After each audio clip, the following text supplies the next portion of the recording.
Morning. Morning. Got a microphone working.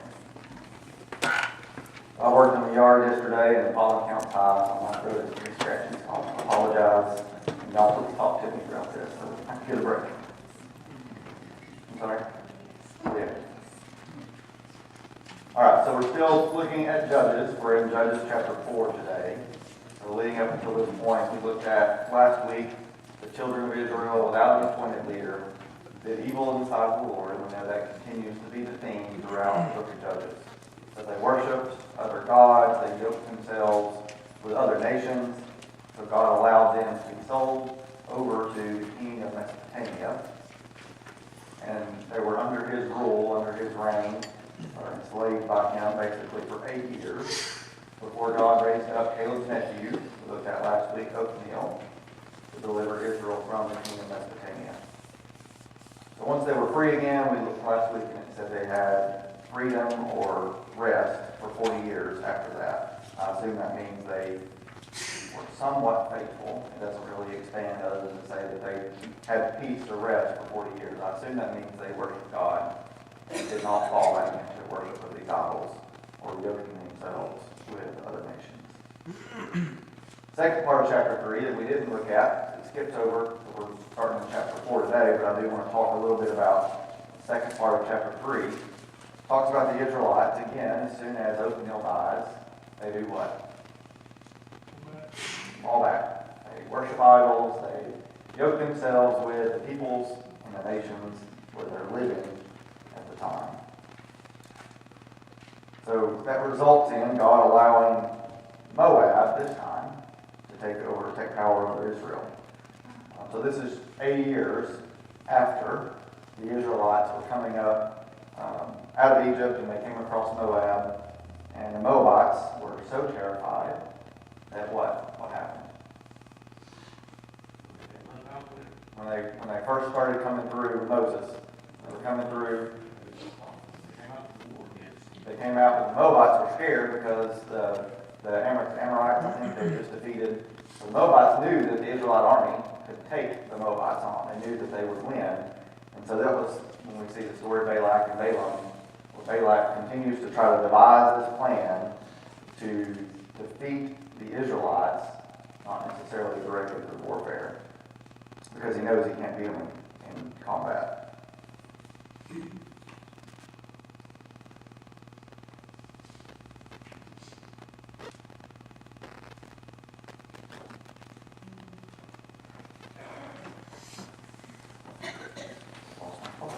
Okay, so now we're in Judges 3. God allows Moab to take control of the Israelites, but even now, if you read through chapter 3, it tells us that it wasn't Moab alone. They had to recruit the armies from the nations around them. They recruited the Amorites and the Amalekites, still can't say that, to help them take over control of the Israelites. So they were under control of the king of Mesopotamia for 8 years. They had 40 years of freedom. And then Moab takes over the Israelites. And they reign over them for 18 years until Ehud is raised up. God said he raised up a deliverer, Ehud, to kill Eglon, the king of Moab. And he leads the Israelites to take back control over the Moabites. And after that, Israel has 80 years of peace after Ehud helps them take over the Moabites. So that's where we're at, starting in Judges chapter 4. We'll read through the passage, Judges chapter 4, verses 1 through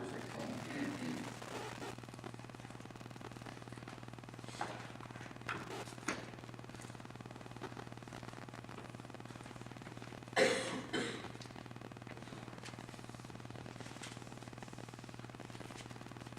Again, the Israelites did evil in the eyes of the Lord, now that Ehud was dead.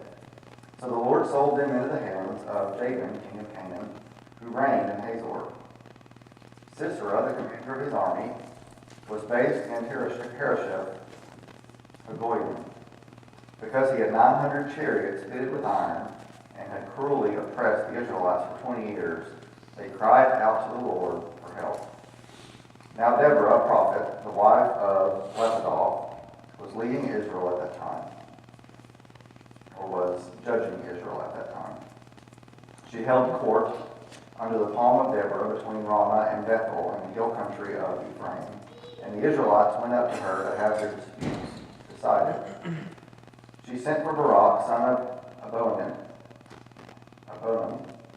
still not right, from Kadesh in Naphtali, and said to them, the Lord, the God of Israel, commands you, go, take with you 10,000 men of Naphtali and Zebulun, and lead them up to Mount Tabor. I will lead Sisera, commander of Jabin's army, with his chariots and his troops to the Kishon River, and give him into your hands. Barak said to her, if you go with me, I will go, but if you don't go with me, I won't go. Certainly I will go with you, said Deborah, but because of the course you are taking, the honor will not be yours. For the Lord will deliver Sisera into the hands of a woman. So Deborah went to Barak to Kadesh. There Barak summoned Zebulun and Naphtali, and 10,000 men went up under his command. Deborah also went up with him. Now Heber the Kenite had left the other Kenites, the descendants of Hobab, Moses' brother-in-law, and pitched his tent by the great tree in Zaanannim near Kadesh. When they told Sisera that Barak, son of Abinoam, had gone up to Mount Tabor, Sisera summoned from Harosheth-Hagoyim to the Kishon River all of his men and 900 chariots fitted with iron. Then Deborah said to Barak, go, this is the day the Lord has given Sisera into your hands. Has not the Lord gone ahead of you? So Barak went down Mount Tabor with 10,000 men following him. At Barak's advance, the Lord routed Sisera and all his chariots and army by the sword. And Sisera got down from his chariot and fled on foot. Barak pursued the chariots and army as far as Harosheth-Hagoyim, and all Sisera's troops fell by the sword. Not a man was left. Let's go to the Lord in prayer. Heavenly Father, we thank you so much for your word, Lord. Thank you for your church.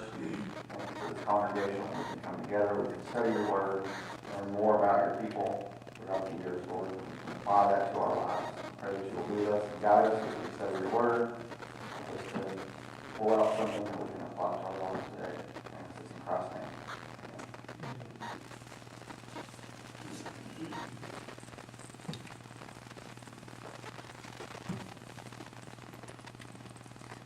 So we see that God, in this passage, has already told Barak at some point, we don't know when, to take his men, or take men up to Mount Tabor. Barak evidently ignored God's command. I don't know how long he did, but we see from the text that he was scared. What was it that he was scared of for the Canaanites? Why was he scared of the Canaanite people? It talks about it a couple times in the passage. An iron chariot, and 900 iron chariots. But it mentions that 2 or 3 times in the passage. Why is that a big deal? The latest weapon in war. They were the latest and greatest and stronger and harder to pierce, harder to defeat than any other chariots. Not to mention, we see nothing in this scripture, in this passage, that says the Israelites themselves had any chariots, for all we know. It appears that they probably were on foot and all they had was their sword. So Barak, rightfully so, is terrified of the Canaanites. Those chariots of iron gave them that huge advantage over the Israelites. So this is something that I think we run into our lives all the time, not physical warfare, but in spiritual warfare. And look at God's plan for our lives, a lot like we talked about last week. And we have these obstacles, these things that get in our way that look like they're just so big and they can't be overcome. So we hesitate. We let those things that are of this physical world, those things that are insecurities in our own lives, control our own actions instead of following what we see as God's plan for our lives. In this example, we see for Barak, when he finally did do what God told him to do, it turns out God was right. God delivered the Canaanites into the hands of the Israelites. It's the same with us today, I think. If we will just follow God's plan for our lives, then in the end, after the obstacles, after the trials, after the tribulations, eventually we're going to come out better than we were before. It's going to build perseverance. And this is one of the places I can insert my favorite passage, Philippians chapter 4. I'll just read verses 6 and 7. Do not be anxious about anything, but in every situation, by prayer and petition, with thanksgiving, present your request to God. And the peace of God, which transcends all understanding, guard your hearts and your minds in Christ Jesus. So we have to put that trust in Him. We have to take everything to God in prayer. That's what the New Testament instructs us to do. When we come across these obstacles that, like Barak, saw something that was impossible to defeat. I've got nothing but men and swords, and they've got 900 chariots of iron. I can't defeat that. There's no way I can defeat that. But the part that he didn't take into account was that God was on his side.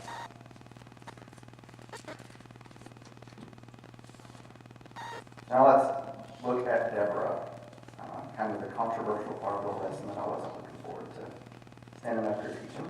So we don't have much background about Deborah or how Deborah became a judge. What we do know is that by the time we read about her, that God has allowed her to be a prophetess and a judge in Israel.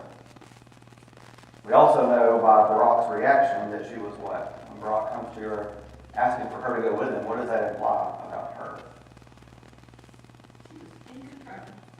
She was in control. She was godly. She was a God-fearing woman. God was on her side. I think it says maybe that she was a righteous woman, that she did right, not only by God, but by the people of Israel. She had to have been highly respected for him to even ask her that as well. And they had to believe that if she did go with, that they would be victorious. So there was more than just respect. It had to have been, we know God's with you, come with me so that God will be with us. Right. So a tremendous amount of respect there. So Deborah is probably one of the most used examples that people today will use to argue that women can serve as leaders in the church. It's one of the things that people always go back to. They look at Deborah. She's not the only one. There's another one shortly before her who preceded Deborah that was also a female prophetess in the Israelites. You might remember. Miriam, Moses' sister, Miriam, was also a prophetess. The book even calls that out, talks about Miriam. When the Israelites come out of Egypt and they finally cross the sea and they get away from the Egyptian army, we see Miriam lead in celebrations. But who did she lead? Read that passage. Do you remember who did Miriam lead in celebration? She led the women in celebration. So that's one of the examples that we look at. And I think you have to look at the entire passage that they're talking about. So when it came time for the Israelites to take back their own faith from the Canaanites, who was it that led the Israelites to do that? It wasn't Deborah, was it? Who was the leader? Barak, however you want to say it. I don't know. I said Barak because it was the president, so I just go by that. So God had already called Barak for this job. What was Deborah's role in this event, in taking over, the Israelites taking back control of their own faith? What was her role in it? She held his hand. She had a supporting role. To Mark's point, she was brought along mainly because they believed that God was with her. I think something else to note here, and unless I'm way off, she wasn't leading a church. She wasn't leading a whatever. She was a judge. And, before they had kings, okay, she was large and in charge. Well, there's nothing wrong with us having a woman president today. There's nothing wrong with that.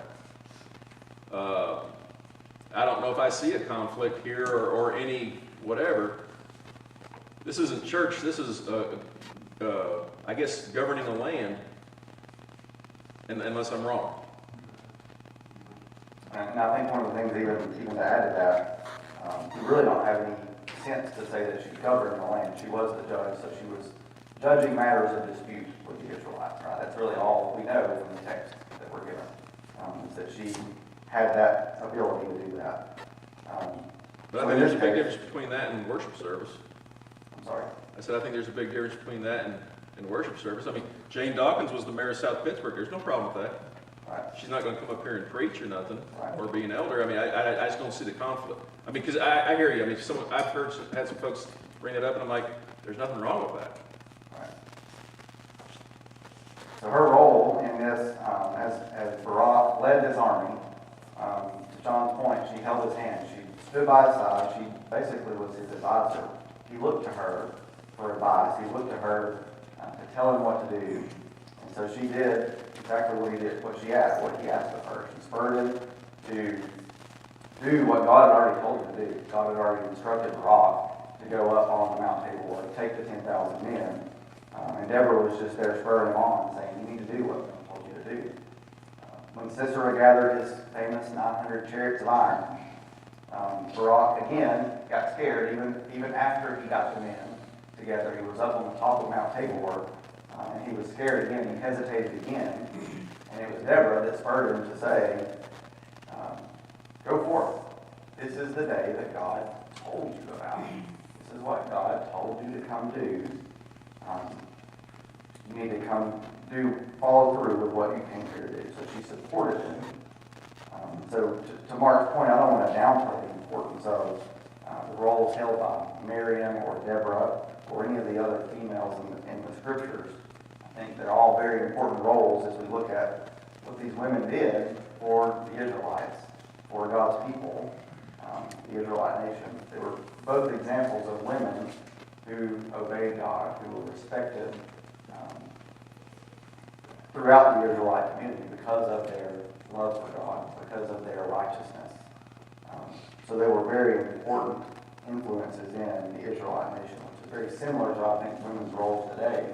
If you look at most of our homes, the women are usually the ones that are bringing the kids to church, and they're the ones that ensure that we continue to teach our children to be like Christ, teach our children the scriptures.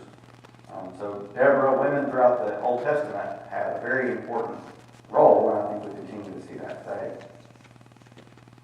Deborah, even from the beginning, she did not insert herself into battle. Barak came to her again just asking for her support, asking for her to be by his side, asking her to be that encouragement. That's exactly what we see her do. And then again, when he was at his most crucial point, he got scared. She reminded him to do what God had already said to do, what Yahweh had called him to do.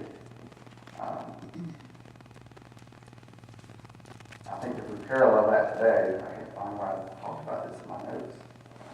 So even though Deborah was not Barak's wife, she served the role, as we see what a good Christian wife should serve. She served the role of supporting this man who's leading the Israelite community. That's what the New Testament tells us about the role of women and the role of leaders in the church. The women are there to support their husbands, and how important a role that is. I think Deborah exemplifies that. Deborah is a perfect example of what a godly woman is supposed to be like, and how important it is to have that woman beside a man to encourage the man to do what's right. Any comments on that? Thoughts? Well, I was just gonna, from a woman's standpoint of it, okay, so there's women prophets that are speaking, what God wants people to hear. And even to this day, we as women are supposed to do the same thing. I mean, there's nothing wrong with me going up to a man and saying, well, this is what God says, this is what the Bible's saying, and sharing the word and helping bring somebody to Christ. I mean, we've all been called to do that. So I completely agree with what you're saying. I mean, that's the same thing, contradiction to it, but we're all called to bring people to Christ. I feel like, with Deborah, she's keeping him in line with what God wants to happen, and that's the same thing that we're called to do today. Men and women both. I mean, we're called to bring people and help keep everybody in line with what God wants us to do. So. That's a good point. So actually, a parallel example from that in the New Testament. If you look at, it's another woman that people will look at as an example of women, God calling women to lead. One of the articles that I looked at Mary Magdalene after Jesus was raised from the dead. She was the one that got to go back and tell the disciples what had happened. And so this one person in this article I was reading was talking about how she went back and she preached the good news and all that, and that's not at all what that account says. She went back and told them what had happened. Here's what had happened. The Lord came to me. I saw that she had risen, and here's what had happened. She wasn't the one going out and preaching the good news. In fact, we see in Acts chapter 2, Peter's really the one that preaches that first gospel sermon.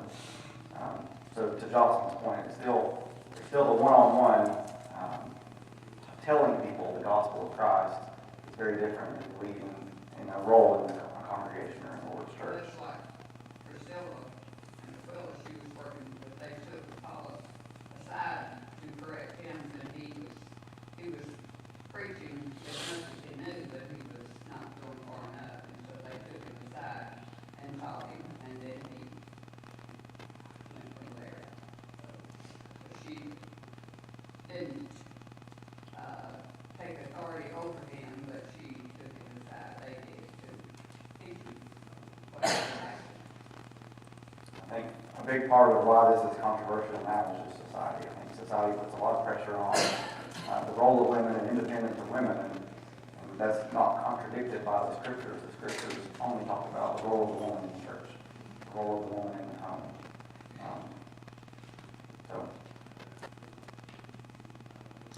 So Deborah did serve as a judge. You know, we see her role limited mostly to that role as a judge. Some reason think of Judge Judy. She was determining what's right. I mean, telling people how it is. This is how it is. This is what you should be doing. This is what the law says. I hope she doesn't do it the way this. Probably not. Probably not quite as. She would not win anyway.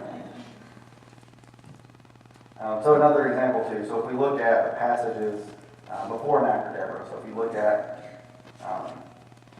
Othniel, the way that the scripture talks about it, it says God raised up a deliverer who then became the judge. So Othniel, God raised him up. He used Othniel to lead this army to defeat the armies of Mesopotamia. And then after that, Othniel became a judge. The same with Ehud. God raised up Ehud to deliver the Israelites, to lead them into war, and then after that, he became a judge. If we look at the passage of Deborah, she was already judging Israel at the time, so we see no indication of how she became that. All we see is she was a faithful follower of God. She was a woman who did what was right in the eyes of the Lord, and the people of Israel knew that. So God used her just as God will use any other woman today if they're following what the scriptures say that we should be doing. Well, we obviously have examples today of judges too, because we have women on the Supreme Court, highest judgeship in our land, and even though the book, which is probably, I'm not sure if it was in the scripture or not, but it says that she was honest and looked at all cases and judged them fairly, which is the ultimate thing of a judge. They're supposed to look at all the evidence and decide the case, not with preconceived notions, but based on the evidence and do it fair. So it's still evident in our land today. Okay. I think we've already talked about the rest of my stuff I've got here, so that's all I have, unless y'all have discussion on today's lesson. I have any thoughts? Let's go back to Ehud, and y'all may have talked about it last week, but that he was left-handed. Therefore, they had not shook him down pretty good, and so I like that story. We did not talk about that one last week, man. It did, We got Ehud was a left-handed man. I forget the way it actually brings it out. What does the Hebrew say? The way it says it is interesting. I can't remember what it says, but it makes it a really big deal that he's a left-handed man. Anybody else have any thoughts before we close? What did you hear? Oh, sorry. I have a question. In verse 9, it says that she said she was really the wisdom that he was not in the glory. And we'll get into that next week. Oh. I started to get into it this week and I decided I'd wait until next week. But it is not her. So it leads you to believe that it's going to be Deborah that gets the glory. That's not the case. It ends up being somebody else. maybe I'm just skeptical, but, the thought crossed my mind, you were talking a while ago about, his motivation for asking or demanding that she go with him if she was gonna go. It crossed my mind that maybe he thought she wouldn't, and he was building himself an excuse. Very possible. And he got fooled. Very well thinking. Obviously, he was scared, right? God had already told him to do it. He didn't want to do it, so it could have been the case. He was looking for one more excuse. Anybody else have anything before we close? Richard, you may lead us in prayer. Lord, we're thankful for this time that we had this morning to study another lesson in the Word. And Lord, help us as a church and as leaders in this community to always have a church who goes into the New Testament in the way that the church is set up here in its leadership roles. We are so thankful for this church and its leaders and leaders past and the ones that we have now, and we trust and we pray that it will continue to always go with this leadership role. We're also thankful, Lord, for the ladies and all the things that they do in the homes and in this congregation, and many things we know that they do that most of us won't know about. We're so thankful for them and all the support that they give us and everything that they do. We pray, Lord, that everything that is said and done and continue to be done here this morning will be according to the New Testament, and forgive us our sins. I say we pray, amen.